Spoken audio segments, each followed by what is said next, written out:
Hello प्यारे बच्चों, स्वागत है आप सभी का आपके YouTube channel Hindi English improver में राजेश साहू के द्वारा।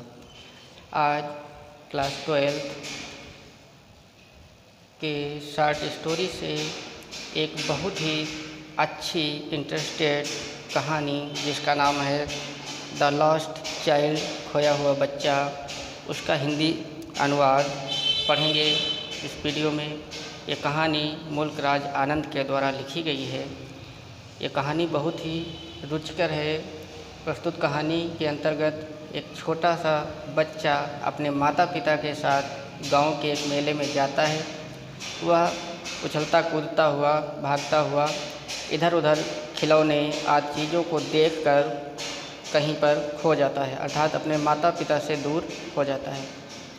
तभी उसकी प्रसन्नता उसके दुख में बदल जाती है और रास्ते में वह जितनी भी दुकानों पर खिलौने आदि चीज़ें देखता था तो अपने माता पिता से उनकी डिमांड करता था और बहुत खुश था। लेकिन वही बच्चा जब खो जाता है, अपने माता पिता से बिछड़ जाता है, अलग हो जाता है, तो उस बच्चे की जो इच्छाएं थीं खिलौनों को प्राप्त करने की, वो सभी इच्छाएं उसके नीचे दब जाती हैं और उसकी इच्छा सिर्फ अपने माता पिता को पाने की होती है। तो आइए अब कहानी को पढ़ते हुए देखते हैं उसका हिंदी अनुवाद। It was the festival of spring. बसंत ऋतु का उत्सव था। From the wintry side of narrow lanes and alleys emerged a gaily clad humanity. From the wintry side, ठंडी छाया, ऑफ नैरो लेन्स, पतली और संकीर्ण गलियों की, एंड एलीज इमर्ज्ड, और बहुत अधिक भीड़, इमर्ज्ड उमड़ रही थी, एक गेली चमकीले, क्लैड ह्यूमैनिटी, चमकीले कपड़े पहने हुए, अर्थात वहाँ की जो पतली और संकीर्ण गलियाँ थीं, उन गलियों की जो पेड़ों की छाया थी, ठंडी छाया थी, उन ठंडी छाया से लोगों की भीड़ चमकीले कपड़ों से सुसज्जित उमड़ रही थी। ठीक as a swarm of bright coloured rabbits issuing from a warren. ठीक एज ए स्वार्म अर्थात बहुत भीड़ या घना झुंड, ऑफ ब्राइट कलर्ड रैबिट्स चमकीले रंग के खरगोशों का, इशूइंग जो निकल रहे थे, from a Warren, Warren means खरगोश का बिल। जिस प्रकार से खरगोश अपने अपने बिलों से चमकते हुए निकल रहे थे, ठीक उसी प्रकार से रंग बिरंगे चमकीले कपड़े पहनकर उन पतली गलियों से लोगों की भीड़ उमड़ रही थी। They entered the flooded sea of sparkling silver sunshine outside the city gates. They entered उन लोगों ने प्रवेश किया, the flooded sea of sparkling चमकती हुई, सिल्वर चांदी के समान, सनशाइन मीन्स धूप, outside the city gate, city gate के बाहर। तो वे सभी लोग सिटी गेट के बाहर जो चांदी जैसी चमकीली धूप थी, उस धूप पे वे सभी लोग उस सिटी गेट की ओर प्रवेश कर रहे थे। And sped towards the fair, and sped means बहुत तेज़ी से, लपकते हुए, टुवार्ड्स द फेयर मेले की ओर, अर्थात वे सभी लोग बहुत तेज़ी से लपकते हुए मेले की ओर जा रहे थे। सम वॉक्ड, कुछ लोग टहल रहे थे, अर्थात कुछ लोग पैदल जा रहे थे। सम रोड ऑन हॉर्सेज, और कुछ लोग घोड़ों पर सवार होकर जा रहे थे। अदर्स सैट, और कुछ अन्य लोग बैठ कर जा रहे थे। Being carried in bamboo and bullock carts, अर्थात बांस और बैलगाड़ियों पर बैठकर जा रहे थे। कुछ लोग पैदल जा रहे थे, कुछ लोग घोड़ों पर बैठकर जा रहे थे, और कुछ लोग बांस और बैलगाड़ियों पर बैठकर जा रहे थे। वन लिटिल बॉय रैन बिटवीन हिज पेरेंट्स लेग्स, और एक छोटा बच्चा भी दौड़ रहा था, बिटवीन हिज पेरेंट्स लेग्स, अपने माता पिता के पैरों के बीच से, अर्थात एक छोटा सा लड़का भी मेले की ओर जा रहा था दौड़ते हुए, जो कि अपने माता पिता के पैरों के बीच से निकलकर जाता था। Brimming over with lie and laughter, brimming with भरा हुआ, विथ लाई मौज मस्ती, एंड लाफ्टर और हंसी, अर्थात वह बहुत मस्ती और खुशी से उछलता हुआ अपने माता पिता के पैरों के बीच से निकलता हुआ जा रहा था। The joyous morning give greetings, और जो सुहानी सुबह थी, आनंददायी सुबह थी, गिव ग्रीटिंग्स वह अभिनंदन कर रही थी, एंड अनअसेम्ड इन्वाइटेशंस और उन लोगों को आमंत्रित कर रही थी, टू ऑल उन सभी लोगों को, to come away into the fields कि उन खेतों में आओ। अर्थात जो सुहानी सुबह थी, आनंददायी सुबह थी, वह उन सभी लोगों को उन खेतों में आने के लिए आमंत्रित कर रही थी, full of flowers and songs, जो खेत फूलों से और गीतों से भरे हुए थे। Come child come called his parents as he lagged behind. तो जब बच्चा पीछे रह जाता तो उसके माता पिता उसे पुकारते, कम चाइल्ड कम, आओ बच्चे आओ। Arrested by the toys in the shops that lined the way, arrested by the toys, खिलौनों से गिरफ्तार, अर्थात खिलौनों की ओर आकर्षित होकर, इन द शॉप्स उन दुकानों में, दैट लाइंड द वे जो दुकानें उस रास्ता के दोनों तरफ लगी हुई थीं, अर्थात उन रास्ता के दोनों तरफ लगी हुई खिलौनों की दुकानों पर जो खिलौने थे उनसे वह आकर्षित होकर अपने माता पिता से पीछे छूट गया। तब उसके माता पिता ने उसे बुलाया, कम चाइल्ड कम, आओ बच्चे आओ। ही हरीड टुवार्ड्स हिज पेरेंट्स, वह बहुत तेज़ी से अपने माता पिता की ओर दौड़ा। His feet obedient to their call, उसके पैर जो थे, चरण जो थे, वो उनकी आवाज़ के आज्ञाकारी थे, अर्थात जैसे ही उसके माता पिता ने आवाज़ दी वह बच्चा तुरंत दौड़ पड़ा।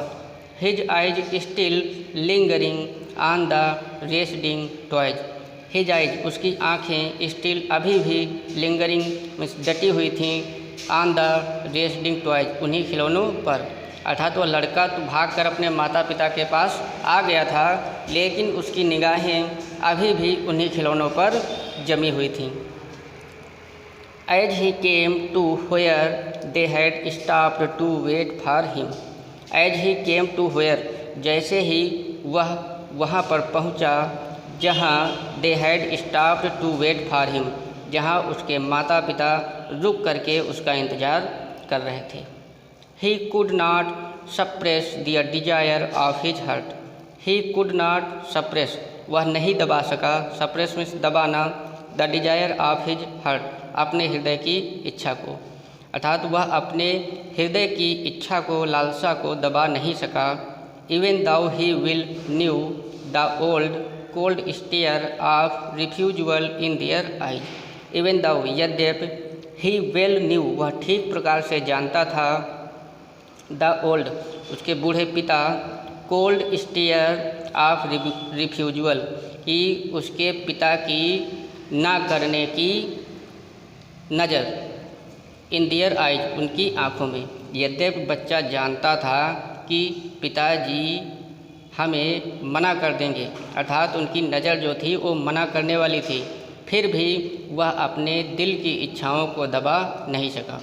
I want that toy he pleaded, और उसने निवेदन किया, विनम्र भाव से कहा, आई वॉन्ट दैट टॉय, मैं वह खिलौना चाहता हूँ, अर्थात मुझे वह खिलौना चाहिए। His father looked at him red eyed in his familiar tyrant's way, his father looked at him उसके पिता ने उसको देखा, रेड आइड अर्थात लाल आँखों को करके, आँखों को लाल करके उसकी ओर देखा। इन हिज फैमिलियर जो कि परिचित थी, टिरांट्स हुए इस प्रकार के तरीक़ों से, अर्थात उसके पिता का यह एक परिचित रूप था कि वह हमेशा आँखों को लाल करके ही गुस्सा हो जाते थे, किसी बात को मना करते थे। तो इस बात से बच्चा पहले से ही परिचित था। His mother melted by the free spirit of the day, his mother उसकी जो माँ थी, मेल्टेड में पिघल गई या द्रवित हो गई, by the free spirit of the day उस दिन की स्वतंत्र इच्छा या आत्मा से। वाज टेंडर वह थोड़ी मुलायम थीं, कोमल थीं, and giving him her finger to catch और उन्होंने अपनी उंगली उसे पकड़ने के लिए दी। सेड और कहा, अर्थात उन्होंने अपनी उंगली अपने बेटे को पकड़ाई और बोली, लुक देखो चाइल्ड बच्चे, व्हाट इज बिफोर यू, तुम्हारे सामने ये सब क्या है। The faint disgust of the child's unfulfilled desire had hardly been cold in the heavy. The faint disgust. Hey there. Subscribe to my channel. And also press this bell icon. फेंट disgust हल्की निराशा, of the child's उस बच्चे की, unfulfilled Dzire जो न पूरी होने वाली इच्छा थी, यानी अतृप्त इच्छा, हैड हार्डली बीन कोल्ड जो कि मुश्किल से बदली थी, इन द हैवी उस भारी, अर्थात बच्चे की हल्की निराशा, उसकी अतृप्त इच्छा जो थी वह मुश्किल से अभी एक ऐसे शब्द में बदल पाई थी, pouting sough of a breath, अर्थात उस लड़के की जो अतृप्त इच्छा थी, अर्थात जो उसकी इच्छा पूरी नहीं हुई थी, वह मुश्किल से अभी सॉब में सिसकी में बदल पाई थी। म द र, अर्थात उस बच्चे ने बहुत ही धीमे सुर में रुक रुक करके म द र अर्थात माँ शब्द को कहा। When the pleaser of what was before him, when the pleaser जबकि खुशी, ऑफ व्हाट उस चीज़ की, वाज बिफोर हिम जो कुछ उसके सामने था, अर्थात जो कुछ उसके सामने था उस चीज़ की खुशी, फिल्ड हिज ईगर आइज कि उसकी उत्सुक आँखों में समाई, अर्थात जब तक उसके सामने वाले खिलौनों की, चीज़ों की जो खुशी थी वह उसकी उत्सुक आँखों में समाई, तब उसने धीरे से कहा माँ द र, अर्थात माँ। They had left the dusty road on which they had walked so far, they had left the dusty road, अब उन्होंने उस धूल भरी गली को छोड़ा, ऑन विच जिस पर, दे हैड वॉक्ड सो फार काफ़ी दूर तक वे लोग चले थे, अर्थात उन लोगों ने अब उस गली को छोड़ दिया जिस गली पर वे काफ़ी दूर तक चले थे। It wended its weary way circuitously to the north, it was a flowering mustard field, और यह खेत जो था वो सरसों के फूलों से लदा हुआ था। Pale like melting gold as it swept across miles and miles of even land, pale में पीले रंग की, लाइक तरह, मेल्टिंग गोल्ड पिघले हुए सोने की तरह, ऐसा लग रहा था कि कई मीलों तक की ज़मीन पर सोने को पिघलाकर बिखेर दिया गया हो, इस तरह से वह सरसों के फूले हुए खेत पीले पीले दिख रहे थे। A river of yellow liquid light, और एक नदी जो थी वह भी पीले रंग के द्रव से भरी हुई थी, अर्थात वो नदी जो थी वह भी पीले रंग के प्रकाश में दिख रही थी, सरसों के फूलों का प्रतिबिंब उस नदी के पानी में भी पड़ रहा था। Ebbing and falling with each fresh eddy of wild wind, और जो कि हवा चल रही थी उस हवा के झोंकों से, जब हवा के झोंके उन सरसों के पौधों पर पड़ते तो ऐसा लग रहा था कि उन सरसों के पौधे जो थे वे पौधे इधर उधर हिलते डुलते हुए प्रतीत हो रहे थे, अर्थात जो ताज़ी हवा चल रही थी वह जब उन पौधों पर पड़ती थी तो वे फूल भी लहरों की तरह लहराते हुए दिख रहे थे। And straying in place into broad rich tributary streams, और जो वह हवा थी वह चौड़ी और जो चक्कर काटती हुई ट्राइब्यूटरी अर्थात गहरी सहायक, और जो गहरी सहायक धाराएं थी उन धाराओं पर भी वह हवा खेल करती हुई दिख रही थी। Yet running in a constant sunny sweep towards the distant mirage of an ocean of silver light, yet running in a constant, एक संतुष्टि के साथ सन्नी स्वीप, वो जो धूप थी, टुवार्ड्स वो चली जा रही थी की तरफ distant mirage of an ocean of silver light, अर्थात जहाँ पर आगे चांदी जैसी रोशनी चमक रही थी, उस चांदी जैसी रुपहली रोशनी की ओर वह धूप भी दौड़ती हुई उमड़ती हुई चली जा रही थी। व्हेयर इट एंडेड, जहाँ पर यह समाप्त होती थी, on one side stood a cluster of low mud walled houses, और जहाँ पर यह समाप्त होती थी वहाँ पर मड वॉल्ड अर्थात घर की एक मिट्टी की दीवार जो कि निचली थी, घर की एक छोटी सी मिट्टी की बनी दीवार के पास क्लस्टर जहाँ पर झुंड था वहीं पर जाकर यह रुकती थी, अर्थात जहाँ से वो खेत, सरसों के खेत और नदियाँ समाप्त होती थी वहाँ पर एक कच्चा घर बना हुआ था। Throne into relief by A dense crowd of yellow-robed men and women, from which across a high-pitched sequence of whistling, cracking, squeaking, roaring, humming noises sweeping across the grooge to the blue-throated sky, और वहाँ पर जाकर समाप्त होती थी जहाँ पर बहुत घनी भीड़ थी। ऑफ येलो रॉब्ड, पीले कपड़े पहने हुए, मेन एंड वोमेन, आदमी और औरतें, from which across A high pitched sequence, अर्थात ये वहाँ पर जाकर रुकती थी जहाँ पर जिसके किनारे पीले वस्त्र पहन करके स्त्री और पुरुषों की बहुत अधिक भीड़ जा रही थी, जिनमें से आवाज़ें आ रही थी, निम्न प्रकार की आवाज़ें आ रही थीं। ऑफ व्हिस्टलिंग, सीटी बजाने की, क्रैकिंग, चीख पुकार की, स्क्वेकिंग, ये भी एक छोटे से जंतु की आवाज़ है, चूहे की आवाज़ कहा जा सकता है। रोरिंग मतलब दहाड़ती हुई, गर्जना करती हुई, हमिंग भिनभिनाती हुई, अर्थात ये सब आवाज़ें जहाँ पर आ रही थीं लोगों की, वहाँ पर जाकर ये सब चीज़ें रुकती थीं। Across the groves, groves means वन, अर्थात बहुत अधिक पेड़ों वाले समूह या झुंड। To the blue throated sky, जो कि नीले रंग के आसमान की तरफ थे। लाइक द वेयर्ड, उस गुजरते हुए, अर्थात ये सब चीज़ें वहाँ जहाँ पर ये सब चीज़ें घटित हो रही थी वहीं पर जाकर ये सब ऊपर वाली चीज़ें वहीं पर रुकीं। Strange sound of Shiva's mad laughter, और वहाँ इतनी विचित्र आवाज़ें आ रही थी, ऐसा लग रहा था कि लॉर्ड शिवा अर्थात भगवान शिव जी की पागलपन वाली हंसी हो, अर्थात जब शिवाजी पागल होते हैं शिव जी, तो जिस प्रकार से वो हंसी निकालते हैं उसी प्रकार का शोर वहाँ पर उत्पन्न हो रहा था।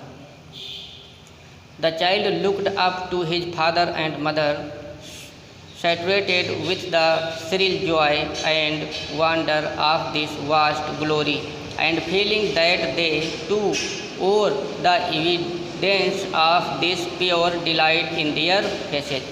The child looked up to his father and mother. वो बच्चा अपने माता और पिता की तरफ देखता। Shattered with the shrill joy, Srila means बहुत अधिक, जॉय बहुत अधिक खुशी से प्रभावित होकर वह अपने माता पिता की ओर देखता। And wonder of this vast glory, और इतने विशाल शान को देखकर बहुत ही आश्चर्यचकित होता, भयभीत होता।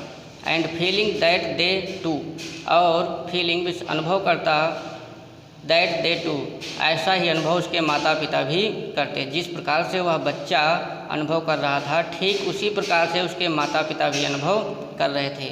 और जो कि पहने थे the evidence of this pure delight in their faces, अर्थात उनके चेहरे पर एक बहुत ही अच्छी पवित्र शुद्ध खुशबू थी। He left the footpath and plunged headlong into the field.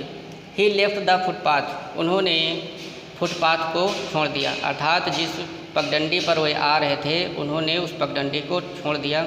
And plunged, और प्रवेश किए या घुसे, हेडलॉन्ग इनटू द फील्ड, उस खेत के अंत में, अंतिम छोर में।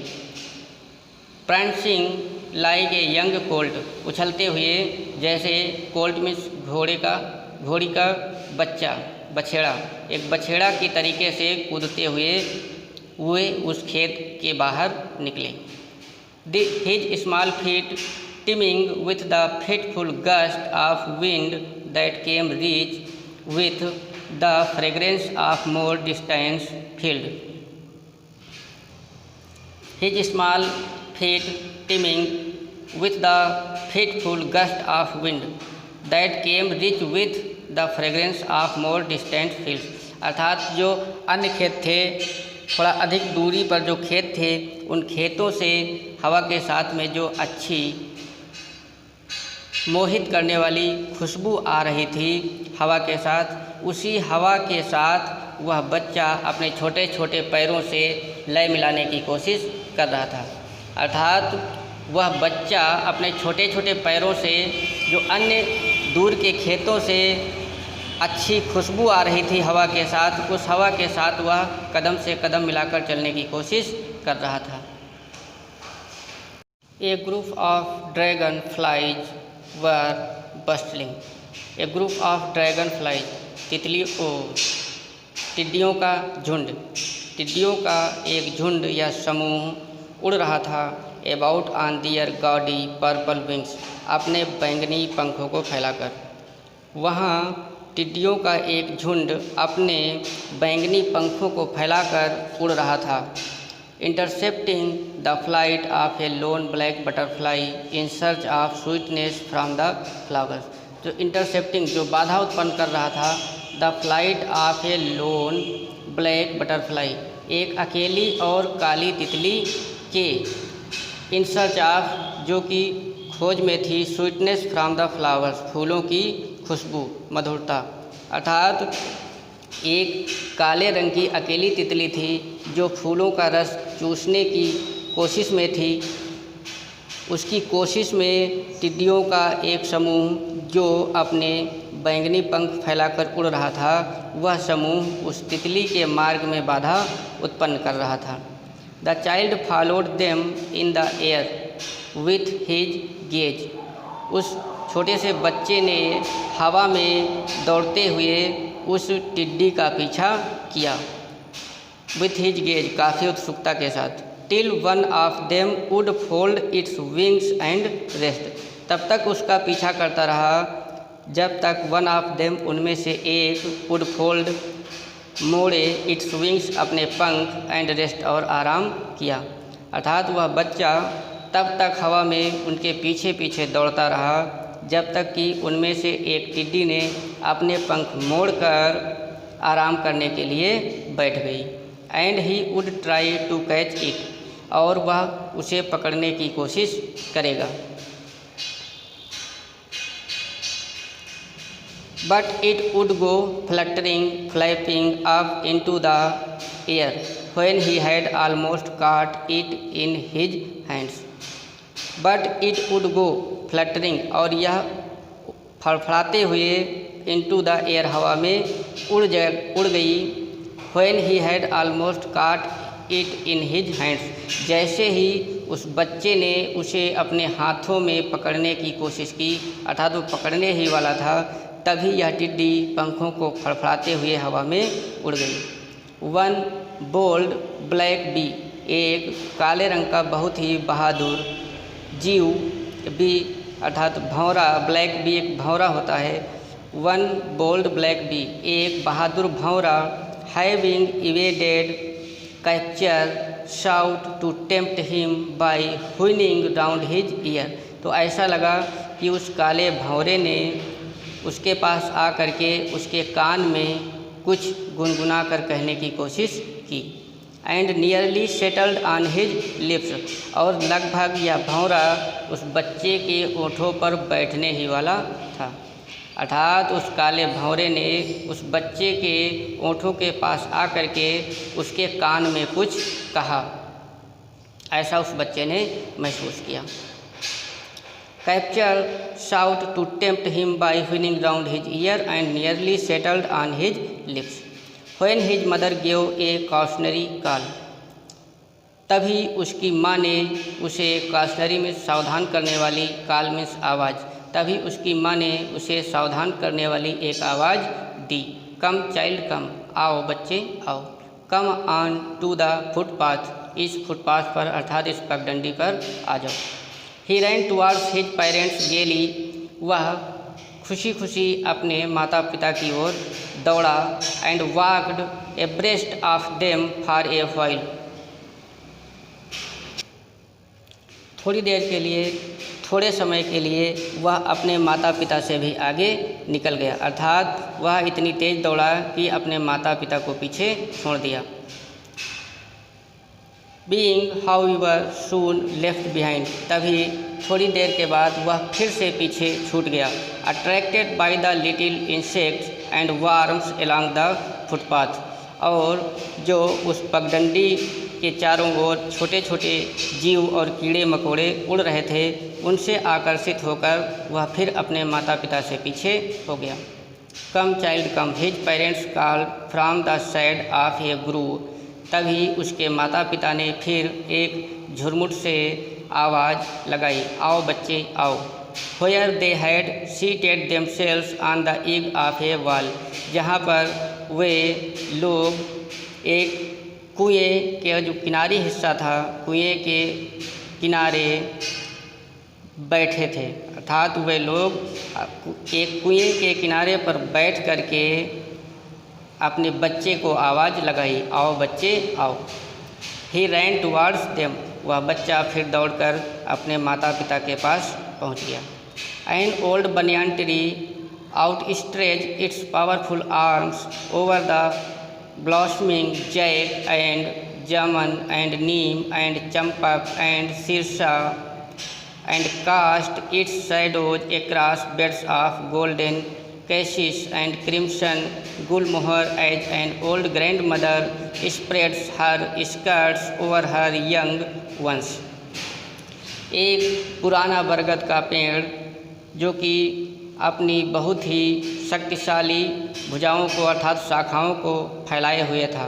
ओवर द ब्लॉसमिंग जैक, एक फूलते हुए कटहल के ऊपर, एंड जामुन और जामुन का पेड़, एंड नीम और नीम का पेड़, एंड चंपक और चंपक का पेड़, एंड शीर्षा और शीर्षा का पेड़, अर्थात एक पुराना बरगद का पेड़ जो अपनी शक्तिशाली शाखाओं को फूलते हुए कटहल, जामुन, नीम, चंपक और शीर्षा के पेड़ों के ऊपर फैलाए हुए था।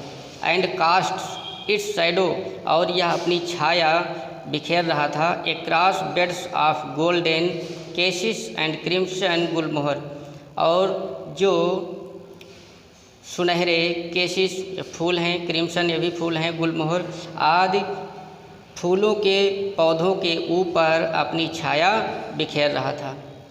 As an old grandmother, जैसे कि एक बूढ़ी दादी, स्प्रेड हर स्कर्ट्स, अपनी बाहें या कपड़े फैलाती हैं, ओवर हर यंग, अपने छोटे छोटे बच्चों या पोतों के साथ, अर्थात जिस प्रकार से एक बूढ़ी दादी माँ अपने बच्चों के ऊपर अपने कपड़े या हाथों को रखती हैं, ठीक उसी प्रकार से वह पुराना बरगद का पेड़ भी अपनी मजबूत शाखाओं को फूलते हुए कटहल, जामुन, नीम, चंपक और शीर्षा आदि के पेड़ों पर फैलाए हुए था। But the blushing blooms freely offered their adoration to the sun in spite of their protecting champion by half covering themselves, and the sweet perfume of their pollen mingled with the soft cool breeze that came and went in little puff, only to be wafted aloft by a stronger breeze। यद्यपि दादी वहाँ पर उपस्थित थीं, अर्थात दादी की उपस्थित होते हुए भी उन फूलों ने सूर्य के प्रति अपने जो सम्मान के फूल थे उन पर फूल चढ़ा ही दिए, अर्थात जो फूल थे वहाँ फूल लगे थे पौधों पर, और वो पेड़ जो था बरगद का वो दादी की तरह उन पर हाथ रखे था। तो उस दादी की उपस्थिति के बावजूद उन पौधों ने सूर्य के प्रति सम्मान में उनके ऊपर फूल और अर्थात श्रद्धा सुमन चढ़ा ही दिए। बाई हाफ कवरिंग देमसेल्स, अपने आप को आधा ढकते हुए, and the sweet perfume of their pollen mingled with the soft cool breeze, और जो खुशबू, अच्छी मधुर खुशबू मिली हुई थी, विथ द सॉफ्ट, कोमल, मुलायम और ठंडी धीरे धीरे चलने वाली हवा के साथ, दैट केम, जो आ रही थी, and went in little puffs, और धीरे धीरे झोंकों में जा रही थी, only to be wafted aloft by a stronger breeze, और कभी कभी तेज हवा के झोंके भी आ जाते थे। अर्थात जो धीरे धीरे हवा चल रही थी उसमें अच्छी मधुर खुशबू मिली हुई थी, और ये धीरे धीरे चलने वाली हवा जो थी ये धीरे धीरे चलती रही, और कभी कभी तेज झोंके भी आ जाते थे, तेज थपेड़े भी आ जाते थे। A shower of young flowers fell upon the child as he entered the grove and forgetting his parents. A shower of young flowers, छोटे छोटे फूलों की बौछार, फेल, पड़ी, अपॉन द चाइल्ड, उस बच्चे के ऊपर, एज, जैसे ही इंटर्ड, उसने प्रवेश किया, द ग्रूव, उस कुंज में, अर्थात उस झुरमुट में, जैसे ही उस बच्चे ने उस कुंज में या झुरमुट में प्रवेश किया, तभी छोटे छोटे फूलों की बौछार उसके ऊपर पड़ी। फॉरगेटिंग हिज पेरेंट्स, और वह बच्चा अपने माता पिता को भूल गया। He began to gather the raining petals in his hands, he began to gather, वह इकट्ठा करने लगा, द रेनिंग पेटल्स, जो फूलों की पंखुड़ियाँ गिरी थीं, इन हिज हैंड्स, अपने हाथों में, और वह बच्चा उन फूल की गिरी हुई पंखुड़ियों को अपने हाथ में इकट्ठा करने लगा। बट लो, लेकिन देखो, ही हियर्ड, उसने सुना, the cooing of the Dove, cooing ये आवाज़ है, ऑफ द डव, एक फाख्ता चिड़िया होती है, तभी उसने फाख्ता चिड़िया की आवाज़ सुनी, and ran towards his parents shouting, और वह चिल्लाता हुआ अपने माता पिता की ओर दौड़ा। द डव, फाख्ता फाख्ता, वो बच्चा फाख्ता फाख्ता कहते हुए, चिल्लाते हुए अपने माता पिता की ओर दौड़ा। The raining petals draft from his forgotten hands, और जब बच्चा दौड़ने लगा, द रेनिंग पेटल्स, जो फूलों की पंखुड़ियाँ थीं, ड्राफ्ट, गिर गईं, फ्रॉम हिज फॉरगॉटेन हैंड्स, भूल कर उसके हाथों से। जब बच्चा दौड़ने लगा तो वह पंखुड़ियों को भूल गया, और वे फूलों की पंखुड़ियाँ उसके हाथों से नीचे गिर गईं। A curious look was in his parents, और एक क्यूरियस लुक, एक जिज्ञासा भरी दृष्टि उसके माता पिता के अंदर थी। A curious look was in his parents, उनके माता पिता में एक जिज्ञासा भरी नज़र थी। Faces till a koel struck out a note of love, तभी एक कोयल ने स्टक आउट, छेड़ दी, ए नोट ऑफ लव, प्रेम भरी तान, तभी कोयल ने एक मीठी तान, सुरीली तान छोड़ दी। And released their pent up souls, और यह जो सुरीली तान थी वह उनकी आत्माओं को सुकून देने वाली थी। अर्थात जो कोयल की आवाज़ थी, सुरीली तान थी, वह तान उन दोनों के आत्माओं को सुकून देने वाली थी। बस यहीं तक देखते हैं, और शेष पैसेज पार्ट 2 में देखे जाएंगे, जिसका लिंक इसी के डिस्क्रिप्शन में